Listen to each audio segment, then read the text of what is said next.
Всем привет! Казалось бы, все Porsche 911 до начала 90-х годов 20 века выглядели одинаково, и найти отличия между ними неискушенному человеку затруднительно. Давайте разбираться вместе, так ли это, на примере 964 серии.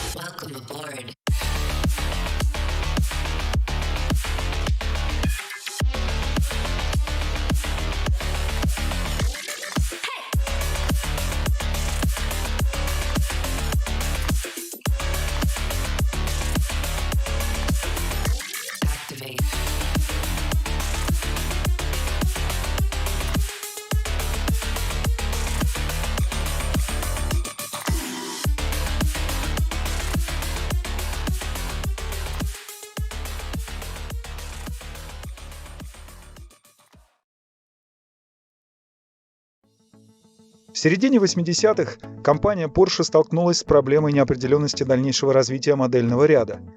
Бизнес-модель требовала производства бесконечной гаммы модификаций на основе единого дизайна. С одной стороны, классический Porsche 911, продержавшийся на рынке 25 лет без существенных изменений, требовал замены, поскольку из его конструкции смогли выжать все по максимуму, да и к тому же она стала не соответствовать современным требованиям безопасности. Но, с другой стороны, 911 хорошо продавался, и отклонение от существующей концепции могло привести к непредвиденным рискам. Руководство Porsche находит компромиссное решение. Проводится комплексная модернизация модели, не затрагивая при этом концепцию его дизайна. Новая конструкция получила внутренний индекс 964, но в продажу поступила под привычным названием Porsche 911. И хотя с предшественником она имела только 13% общих элементов, ее кузов практически один в один повторял его контуры. Лишь только полностью интегрированные бамперы нарушали абсолютное сходство. Колесная база 964 осталась прежней, но внутренняя структура несущего кузова была усилена, а центральный тоннель расширен для установки полноприводной трансмиссии. Автомобиль лишился старой торсионной подвески, которая была заменена на стойки Макферсон и диагональные рычаги. Появились новые тормоза, дисковые вентилируемые с четырехпоршневыми суппортами. А гидравлический усилитель тормозов и система АБС стали входить в стандартную комплектацию, как и активное заднее антикрыло, автоматически поднимавшееся на скорости 80 км в час. В список опций вошли подушки безопасности для водителя и пассажира, улучшенная система климат-контроля и прогрессивная четырехступенчатая автоматическая коробка передач Tiptronic с электронным управлением, работающая как в полностью автоматическом режиме, так и с возможностью ручного переключения передач. В салоне с посадочной формулой 2+2 все осталось как раньше, включая дизайн панели приборов. Только материалы отделки стали лучше. Изначально предлагались 3 варианта кузова – купе, кабриолет и тарго. В 92-м к ним присоединился двухместный спидстер, доступный только в заднеприводном варианте. В 964-м кузове концепция бесконечной гаммы модификации расцвела особым цветом, и за период с 88 по 94 годы нужно было только успевать следить за их появлением. Но обо всем по порядку и начнем с самой первой версии, представленной в 1988 году. Как это странно ни звучит, но стартовали продажи с полноприводной версией Carrera 4. Как нетрудно догадаться, цифра 4 обозначала инновационную на тот момент систему постоянного полного привода с электронно-гидравлическим управлением и блокируемым межосевым дифференциалом. Крутящий момент распределялся между передней и задней осью в отношении 31:69. Для тех же клиентов, которые хотели получить традиционный Porsche 911, лишь только спустя чуть больше полугода была подготовлена заднеприводная версия Carrera 2, облегченная на 100 кг. Для всех вариантов стандартным двигателем была оппозитная шестерка с воздушным охлаждением и электронным впрыском топлива Bosch LG-Tronic объемом 3,6 литра и мощностью 250 лошадиных сил. В паре с ним шла пятиступенчатая механическая коробка передач. В качестве опции на заднеприводную модель впервые был доступен четырехступенчатый автомат Tiptronic, упомянутый чуть ранее. Основная партия таких вариантов предназначалась для рынка США и Канады. В 1990 году журнал «Автокар» опробовал Carrera 2 кабриолет с автоматической трансмиссией, и тест-пилоты оценили ее как крайне впечатляющую модель, охарактеризовав ее как лучшую из всех в мире. С 1993 года в честь 30-летия модели на купе и кабриолеты появилась возможность заказать пакет Turbo Look.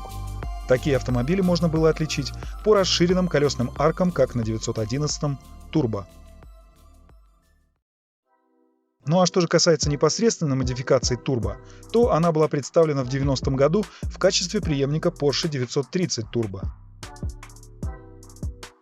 В процессе ее разработки было построено несколько прототипов с кузовом в стиле суперкара Porsche 959. На них обкатывались такие технологии, как полный привод, двойной турбонаддув и роботизированная коробка передач PDK с двумя сцеплениями. Автомобиль планировалось оснащать оппозитным шестицилиндровым двигателем объемом 3,5 литра с жидкостным охлаждением мощностью 370 лошадиных сил. Для будущей новинки даже присвоили отдельный индекс 969, но из-за проблем с жидкостной системой охлаждения и высокой себестоимостью в серию она так и не пошла.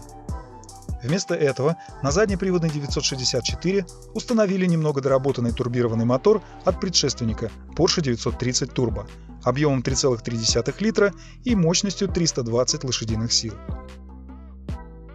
Кузов получил расширенные колесные арки и фиксированное заднее антикрыло. Еще одним отличием от обычной версии были две выхлопные трубы, встроенные в задний бампер.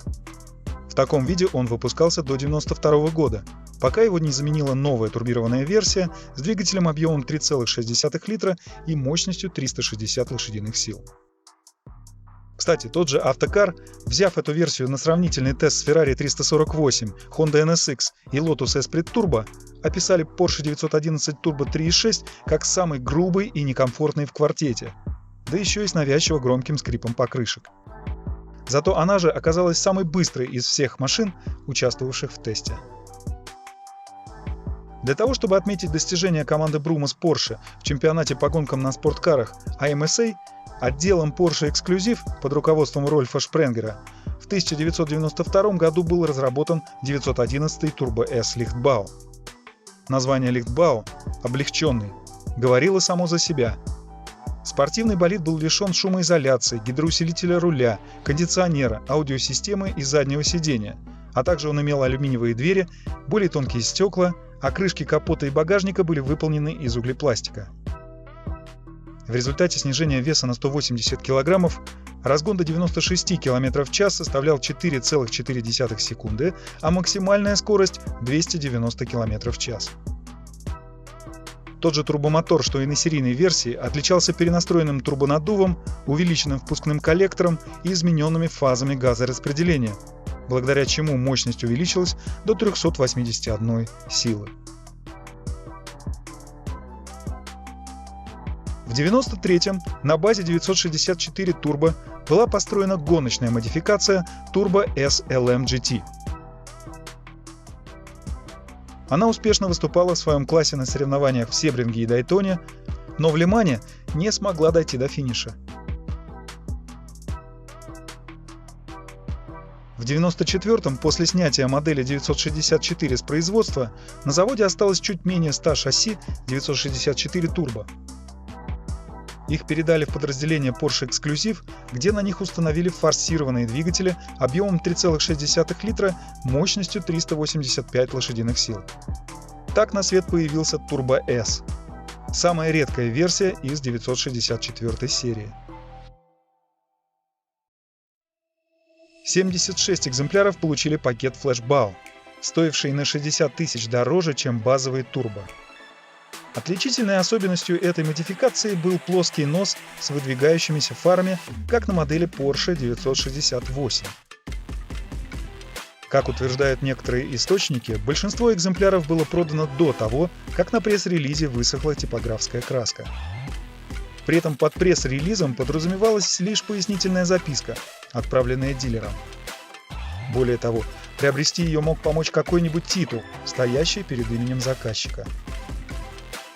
Однако с версией Flashbau существует изрядная доля путаницы, так как не все плосконосые экземпляры на деле имели плоские носы. Эту партию эксклюзивных турбоверсий можно разделить на 4 группы.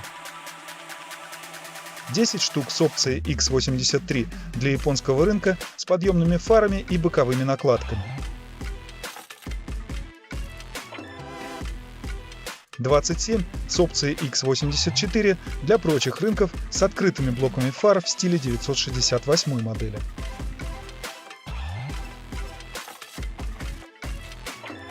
39 единиц с опцией X85 для США с аналогичными фарами.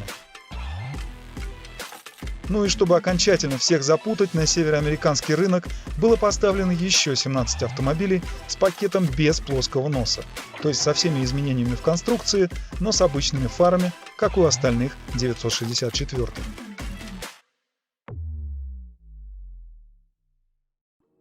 В 1991 году была представлена Carrera RS, облегченная версия заднеприводного Carrera 2 с тем же атмосферным двигателем, но с увеличенной мощностью 260 лошадиных сил.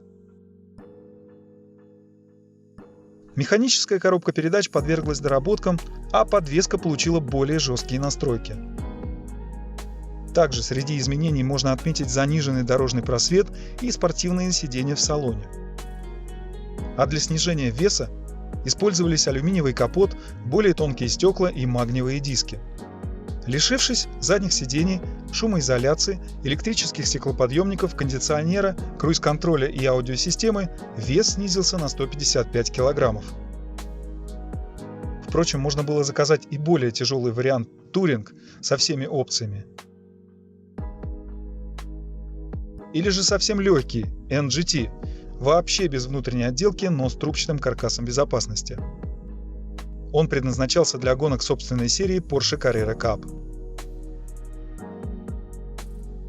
За год до прекращения производства выпустили вариант Carrera RS 3.8.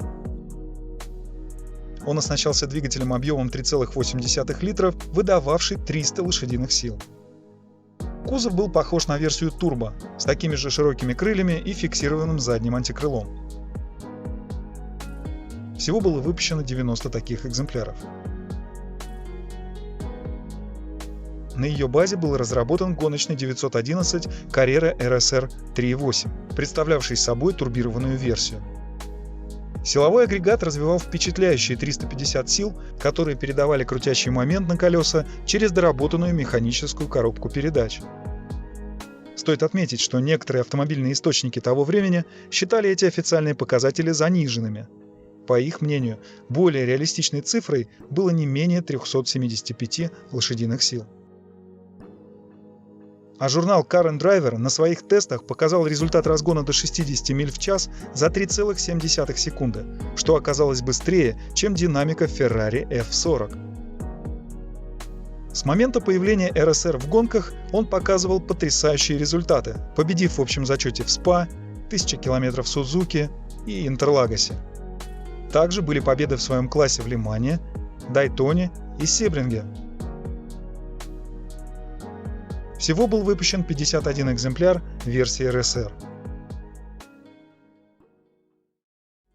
С 1989 по 1994 годы было продано чуть более 62 тысяч единиц Porsche 964, из них более половины приходилось на версию Carrera 2. В общей сложности ее было продано меньше, чем автомобилей предшествующей версии или последовавшей за ней 993.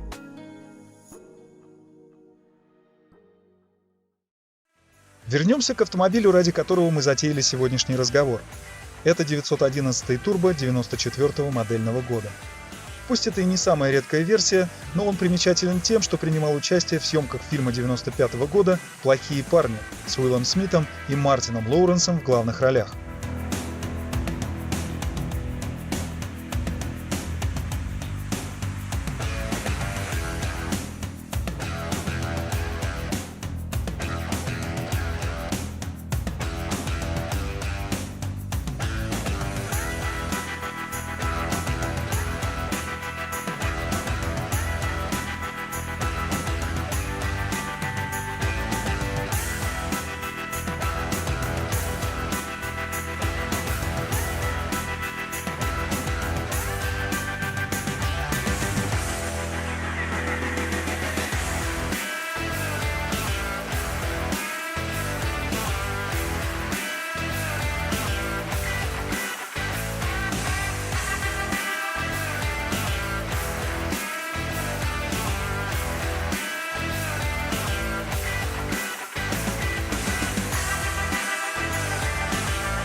Он же засветился на постерах, продвигавших киноленту в прокате.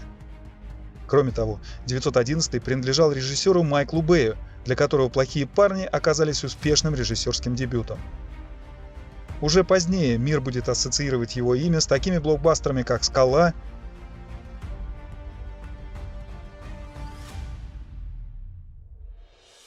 «Армагеддон»,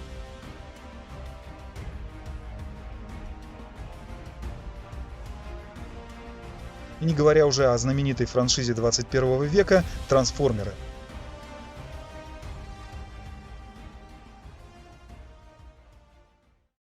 Впоследствии автомобиль был продан кинопродюсеру Пэту Сэнстону. Побывав в собственности еще 4 владельцев, на текущий момент этот черный 911 турбо с пробегом менее 35 тысяч миль имеет сертификат подлинности Porsche. С 2014 по 2017 годы он собрал массу наград на американских и европейских автомобильных конкурсах. Он выставляется на продажу в январе 2022 года на аукционе Mecum в Киссиме. А что же с ценами на 964? Одними из самых желанных и дорогостоящих среди них являются, отнюдь не версии флешбау, как это может показаться поначалу. Хотя порой и на них цены переваливают за отметку в $700 тысяч. Наиболее ценными оказались версии Turbo S Lichtbau, а также Carrera RS 3.8 и разработанный на ее платформе гоночный RSR 3.8. Давайте посмотрим конкретные примеры. 2018 год. Amelia Island. Самый первый построенный Turbo S Lichtbau уходит с молотка аукционного дома Gooding за $1 760 000. Август 2019. Pebble Beach. Тот же Gooding продает красный Carrera RS 3.8 за $1 710 000. А в 2017 году на итальянской вилла Эрба в Чернобио Сотбис продает серебристый RSR 3.8 с пробегом всего 10 километров, простоявший 25 лет в гараже владельца, за $2 016 000 евро. Примерно $2 260 000.